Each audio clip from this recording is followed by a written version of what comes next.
เอากับบุกบืนมาเนาะบุกบาดบันมาแบบว่าอาทิตย์หนึ่งก็ดีโอ้ยโดยเพื่อสิได้ก็อ้ายก็คิดน้อยคิดใหญ่อยู่ได้ตะกี้ก็เพราะว่าบ่เคยซื้อแต่อยู่แถวบ้านแล้วมันต้องสิยากเอาก็เสี่ยงไปนั่นแหละ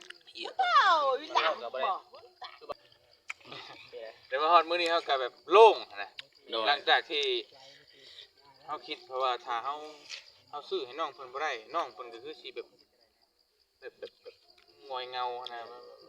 บบมันก็ต้องอยู่จุดเก่าจุดเดิมมันก็นะ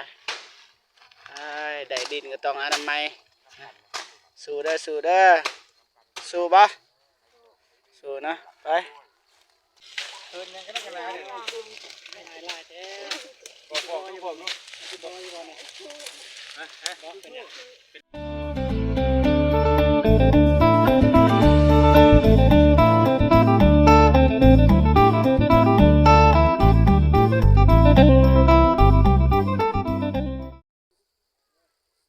กับสบายดีเนาะสบายดีเด้อพ่อแม่พี่น้องเบิดสู่ผู้สู่คนเนาะทั้งในลาวแล้วก็ต่างประเทศนะก็ยินดีต้อนรับเข้าสู่ซองเบาเจ็บคือเก่าพี่น้องเนาะมื้อนี้ก็มากับเบาตูนกับทีมงานเนาะโดยสบายดีมื้อนี้ก็บ่มีหยังหลายนะมาแจ้งข่าวดีให้แก่ FC เบิดสู่ผู้สู่คนเนาะมื้อนี้ก็ทีมงานเฮาได้ดินไปที่ห้อยแล้วเนาะแต่ว่าไฟจะคูรายละเอียดการซื้อขายมันจะไปเบิ่งซองไอเตียงทองซาแนลพุ่นน่ะเด้อเนาะมื้อนี้เฮาก็สิมาอนามัยที่ดินของน้องสาลีเนาะก็ประมาณนี้แหละรายละเอียดเป็นจังไดเราเจ็บสิพาไปสบไปเบิ่งนำกันเลยเนาะไปเลยพ่อไปสบายดีพ่อสบายดีเฮ็ดหยังเนาะสบายดีลูกเจ็บเฮ็ดหยังอนามัยบ่อนามัยยังตังเฮือนศาลนั่นแหละโดยทุกอย่างแต่เก่าก่อนคือแต่เดี๋ยวนี้พวกลูกให้บรรยากาศให้พอให้มาคือทุกนับแต่เก่าก่อนคือปัจจุบันนี้ได้แล้วเหือนศาลมาทันได้แต่ว่าดินได้แล้วได้เด่นแล้วเด่นปลูกช้างสบายดีรู้สึกจังไดพอที่ได้ดินรู้สึกจังไดรู้สึกบ่รู้สึกเนี่ยอยากเห็นรู้สึกดีใจเสียใจบ่ดีใจเห็นดีอกดีใจบ่จักสิว่าหลายเติบแล้วดีอกดีใจชนิดใดก็ได้ขึ้นอยู่ในสงสารอยู่ในหัวใจครับโดยโอเคโดยขอบใจเลยโดยบาทนี่เจ้าสบายดีไอ้โดยสบายดีโอเคโดยขอบใจพากันเฮ็ดยังไงสิพาไปใช้บัดนี้สบายดีเอ้ยสบายดีมาให้กำลังใจบ่โดยสบายดีไอ้หนูสบายดีเนาะเจ็บดินเนาะขักลายเอาเลยได้นี่ใจครับเบาประวังเบิ่งจะได้มาเจ็บคิวเขาสบายดีเด้อ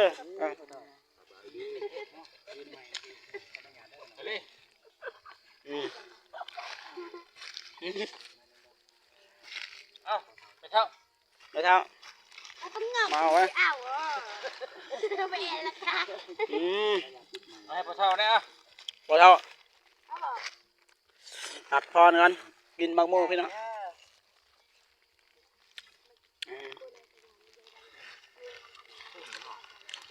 ยากระตุกกินกินบักมูข้างทางพี่น้อง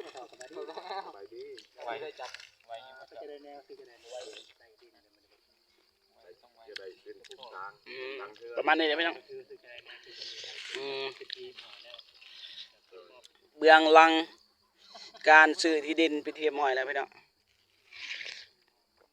พากันสร้างสรรค์กินบักมูพี่น้องกินขนม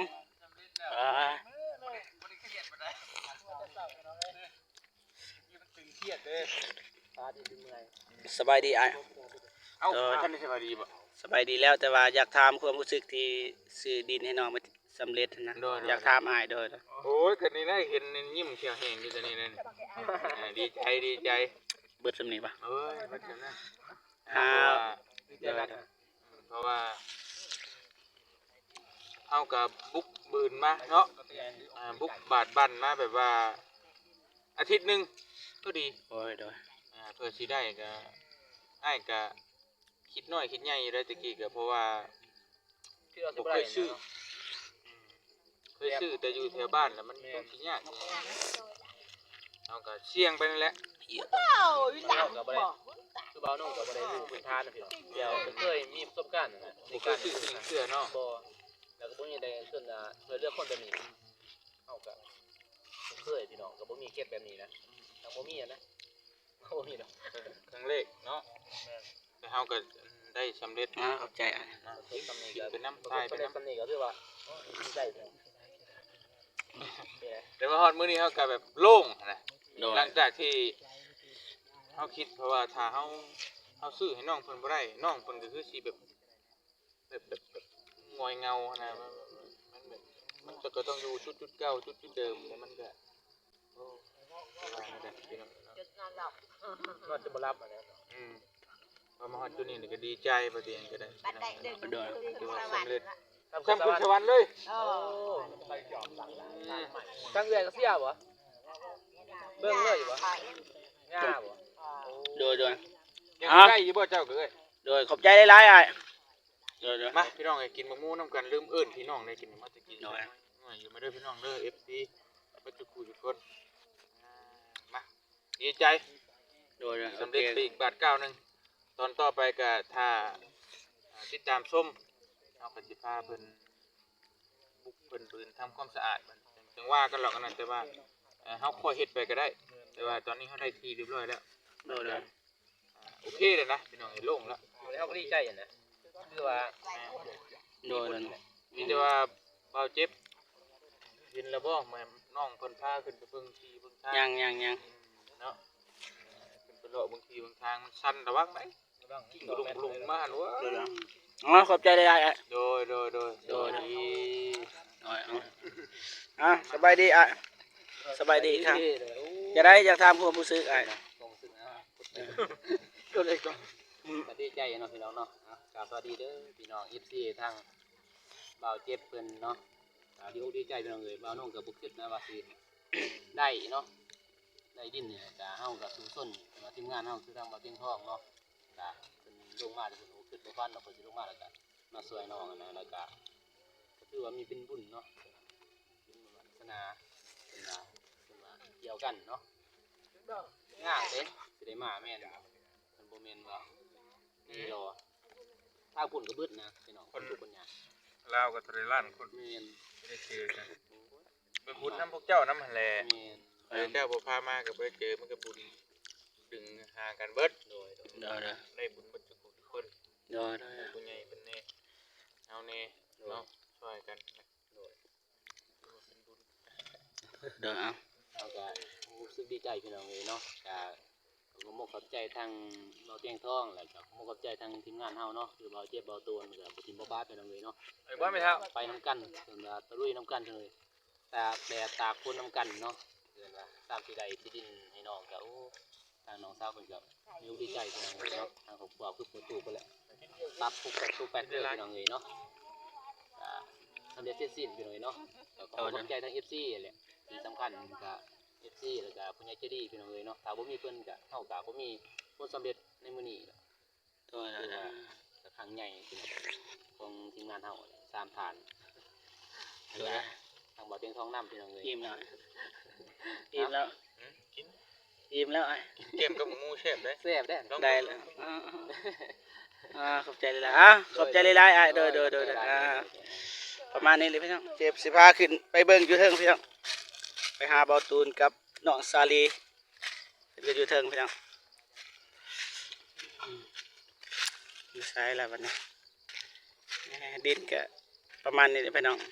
ตั้งอยู่ทางนี้พี่น้องเด้เจอแล้วมาเต็มเลย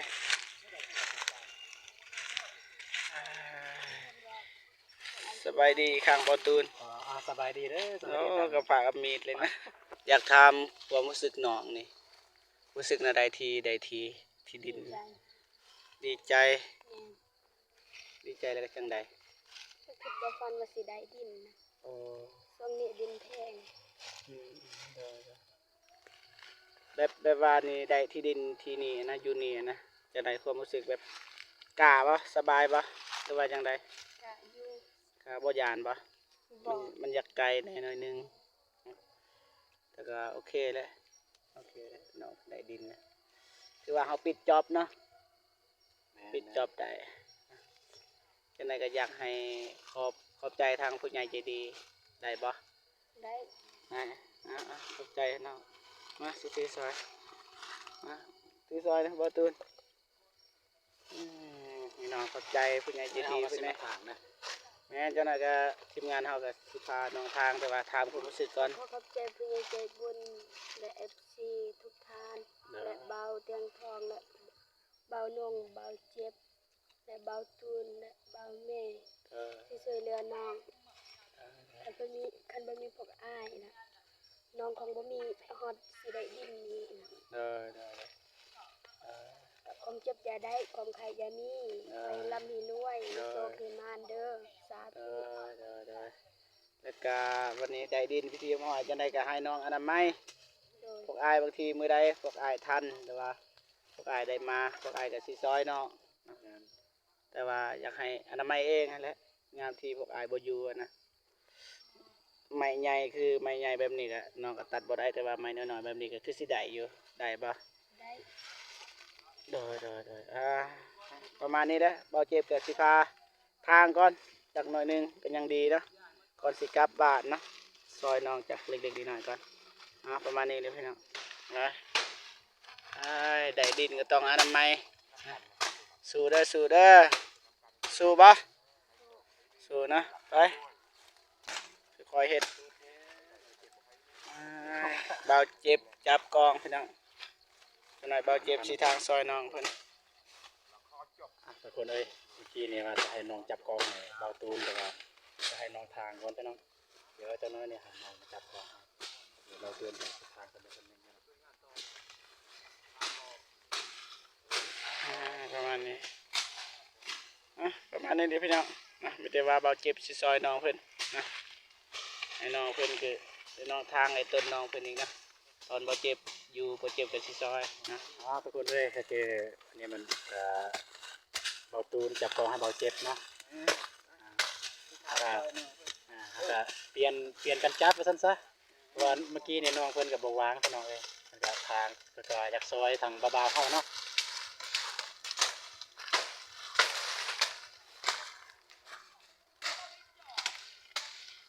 เฮ้ยจับก่อนเจ็บจะปิดใหม่วะ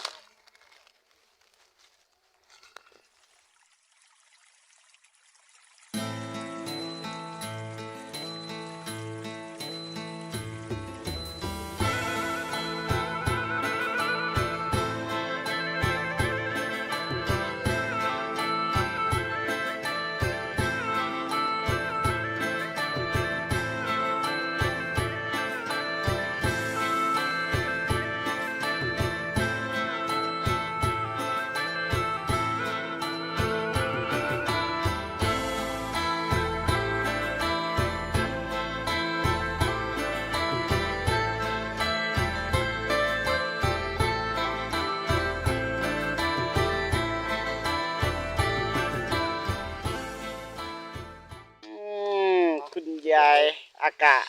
จะเบาตูนเนี่ย ซาอากาศ ประมาณหนึ่งแล้วจะให้น้องซารี่แล้วก็แม่เถาคนข้างกันเลยเป็นคนนี้คนนั้นน้องซารี่กันหน่อยแสดงว่าจะแม่เถาเป็นเลี้ยงมาดีเนาะในการตามปลาเห็ดไทยเนี่ยมันเป็นตำนานกันเนาะแม่เถาเนี่ย เมื่อยบ่แม่เท้าเมื่อยบ่เมื่อย แล้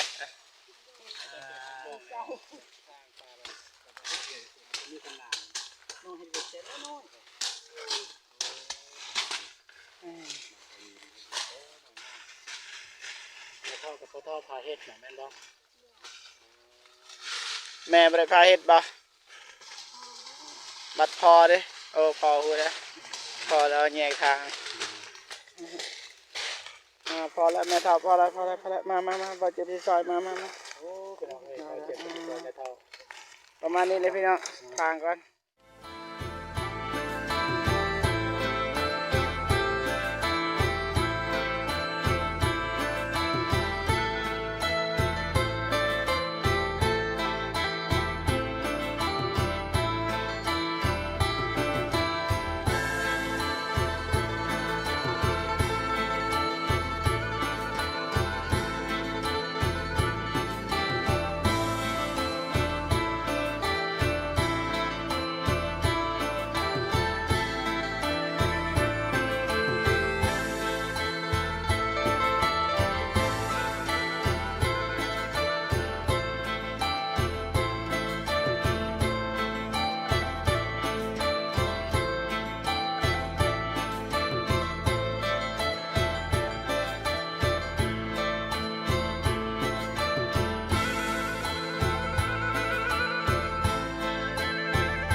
เปลี่ยนบ่เจ็บ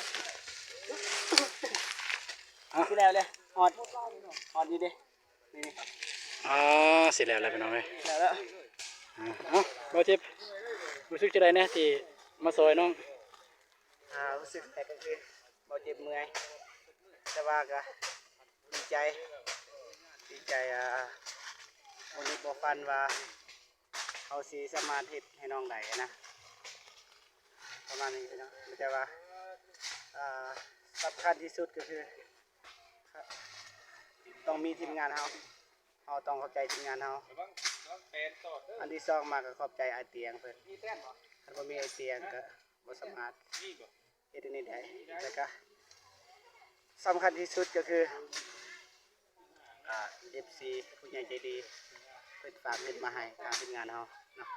อาจจะบ่ได้ฝากทางเบาเจ็บหรือว่าเบาตูนโดยตรงแต่ว่าผู้ใหญ่ใจดีก็ฝากทางไอ้นงแล้วก็เบาเตียงทอง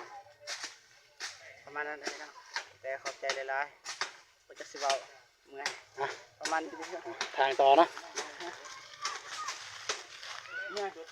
เปลี่ยนบ่เปลี่ยนบ่ลงไปไว้บ่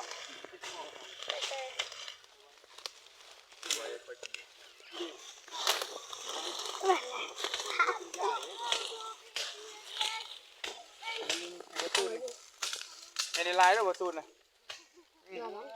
เอาอีกเฮ้ยนี่ก็บิดเฮิร์นยังก็ได้กันนะเนี่ยลายแท้บอกให้ผมเนาะเป็นห่วงมันเป็นห่วงก็จะได้ลายด้วย เอาอีกแล้วมือคืนนี่บ่เจ็บกัน เรียกมาตูน ยังเดินยังมาทันแหละว่ะ อืม บ่มือตัวนั้นมืออื่น ก็พักผ่อนเนาะ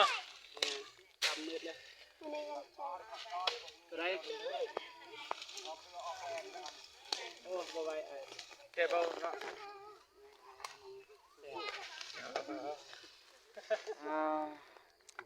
สำเร็จแล้วพี่น้องจะได้รู้สึกดีใจที่พวกรู้สึกยังไงที่พวกอายทางให้สำเร็จ ก็ดีใจแห้ง โดย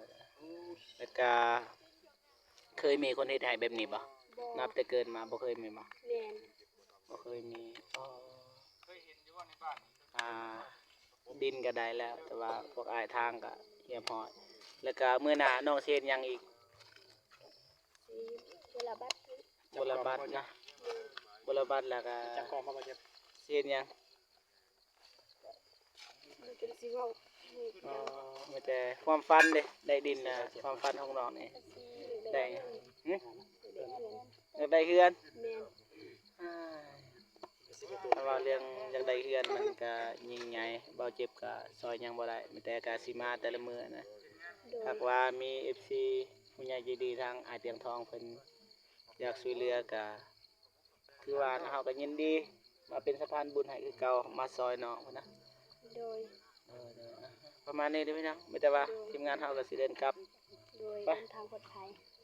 โอเคไปไปคลิปนี้ก็ขอจบเพียงเท่านี้เนาะเอาไว้เจอกันคลิปหน้าเนาะสำหรับคลิปนี้ขอกล่าวคำว่าสบายดีสำเร็จแล้วพี่น้องมืดค่ำ